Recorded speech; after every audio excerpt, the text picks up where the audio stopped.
Masechet Baba Batra, résumé du Daf Pegimel.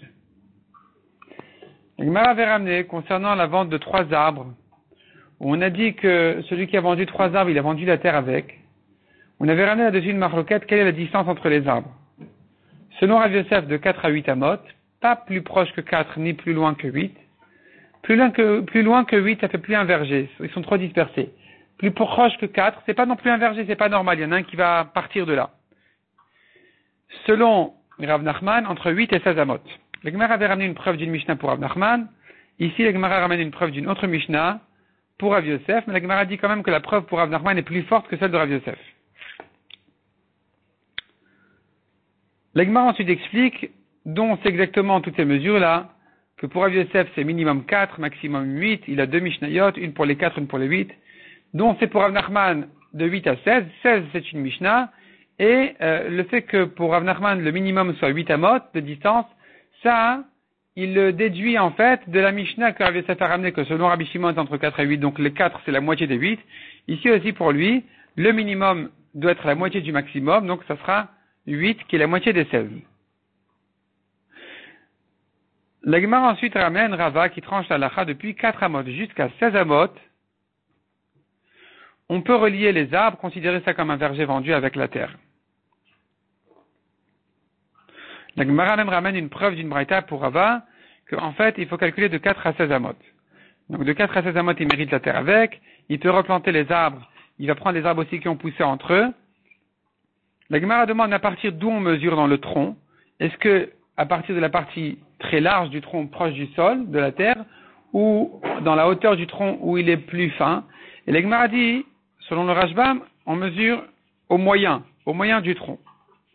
La Gemara demande encore quelqu'un qui a acheté 3 grosses branches du même arbre, qui en fait, elles sont couvertes par la terre. Et elles sortent à une distance entre 4 et 8 amot l'une de l'autre. Entre 4 et 16 amot, disons, l'une de l'autre. Et ça semble être 3 arbres différents. Est-ce que tu vas les considérer comme 3 arbres, sachant que c'est couvert par la terre? Ou bien tu vas dire non, au fond, c'est le même arbre. Creuse un peu, tu verras que c'est le même tronc.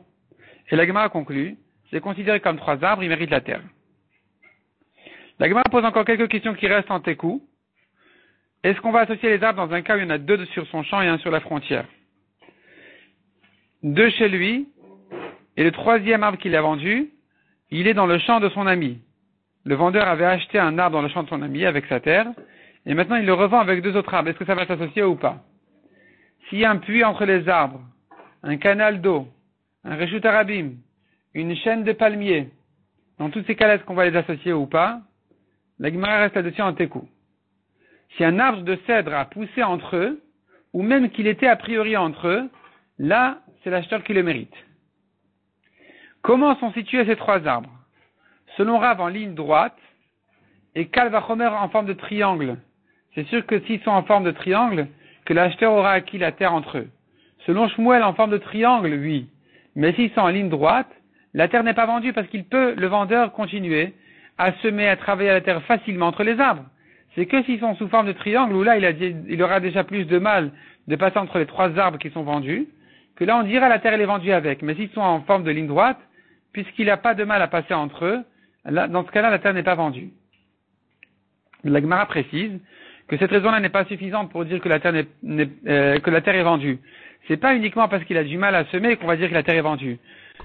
Il faut aussi qu'il s'agisse des arbres qui sont importants. Mais s'il a vendu 3 buissons, puisqu'ils sont pas importants, même si c'est difficile de passer entre eux pour semer, il risque de se piquer des buissons, c'est pas pour autant que la terre est vendue. On ne dit ça que s'il a vendu des arbres, et qu'il aura du mal à semer entre eux, c'est là on dit que la terre elle est vendue en même temps. Mishnah suivante. Il a vendu la tête d'une vache, les pattes ne sont pas vendues avec. Il a vendu les pattes, la tête n'est pas vendue. Il a vendu la trachée artère, le foie n'est pas vendu. Le foie, la trachée n'est pas vendue. Par contre, quand il s'agit d'un mouton ou d'une chèvre, quand il a vendu la tête, ça va avec les pattes. Les pattes, ça va pas avec la tête. C'est-à-dire, s'il a vendu les pattes, la tête n'est pas vendue. S'il a vendu la trachée, il a vendu en même temps le foie, mais s'il a vendu le foie, la trachée n'est pas vendue en même temps. Et la Mishnah continue et dit, il y a 4 catégories de vendeurs. Si il était question du vent d'une bonne marchandise, elle se trouve mauvaise, c'est l'acheteur qui peut annuler la vente. Mauvaise, elle se trouve bonne, c'est le vendeur qui peut annuler la vente. Bonne, elle se trouve bonne, ou bien mauvaise, elle se trouve mauvaise, ni l'un ni l'autre ne peut annuler la vente. Du blé blanc, il se trouve marron, ou marron, il se trouve blanc. Les deux peuvent annuler. Des bois d'olivier, il se trouve des bois d'un autre arbre, ou le contraire. Du vin, il se trouve vinaigre, vinaigre, il se trouve vin. Aussi bien le vendeur que l'acheteur, dans ce cas-là, peuvent annuler la vente.